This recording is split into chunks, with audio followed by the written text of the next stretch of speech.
Sugar ఉంటే compulsory check చేయించుకోవాలి. Sugar గుళికలు మింగుతుండాలి నువ్వు.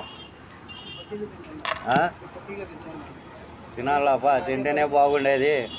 షుగర్ ఉన్న వాళ్ళకి, బీపీ ఉన్న వాళ్ళు ఖచ్చితంగా వాడాలంట. వాడకపోతే అవి మీకే ఎఫెక్ట్. అది ఏమి నాయనకి ఏంటి పోదు 60 రూపాయలు. ఆడికే పో, ఆడికే పో పెద్ద మంచి ఆడికే పో. అవి కంపెనీ రేటే అది. ఆడికే పో, నిదానంగా ఆడికే పో, ఏమనుకోవద్దు. ఆడికే పో. అవును అవును, కాళ్ళు తగ్గినాయి వాపులు. అవు పర్లేదు. దేవుడు బాగానే సాయం చేసాడు. మొన్న నీరు కారుతుండే.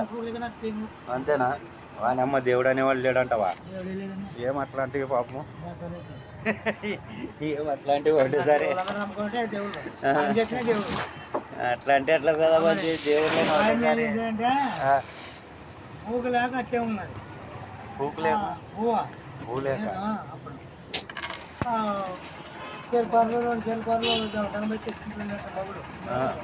ఉన్నప్పుడు బాగా ఇళ్ళకి అది ముగ్గు వచ్చేదంట, స్నానం చేసేది.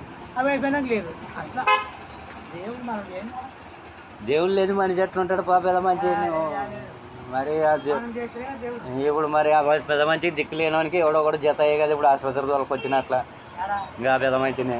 మరి అదే దేవుడు లేకపోతే ఆ మంచికి మనకి ఏం సంబంధము? ఆ మంచి మనకేం కోట్లు ఇచ్చేవాడా? మనం ఆ మంచికి కోట్లు ఆ మంచికి ఏం కోట్లు ఇచ్చేవాళ్ళమా? మరి ఆ మంచి దిక్కు లేనివానికి కూడా దేవుడు దిక్కు అయినట్లే కదా ఎవరో ఒకరు. అంటే మామూలే నువ్వు కరెక్టే. ఏమో నీకు అనుభవించేది ఉన్నదేమో, ఇంకా నువ్వు అనుభవించేది ఉన్నదేమో, అనుభవించేవి అంతే. మా ఊర్లోకి ఆయన అట్లే అని కాళ్ళు తీపిచ్చారు ఇప్పుడు అర్జెన్స్ అన్నకి. కాలే పోయేదే.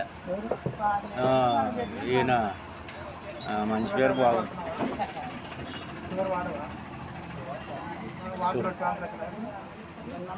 తెల్లవారంత వరకు వాంతులే, తాగి నీళ్ళు తాగినట్టే. నిన్న అన్నం తిండే అని చెప్పాలి కదా.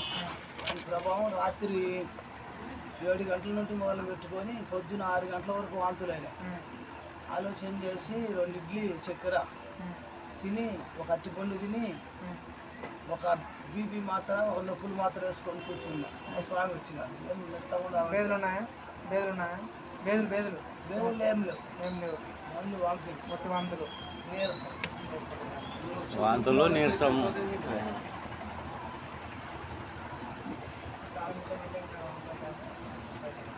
ఇప్పుడు నాయకాడ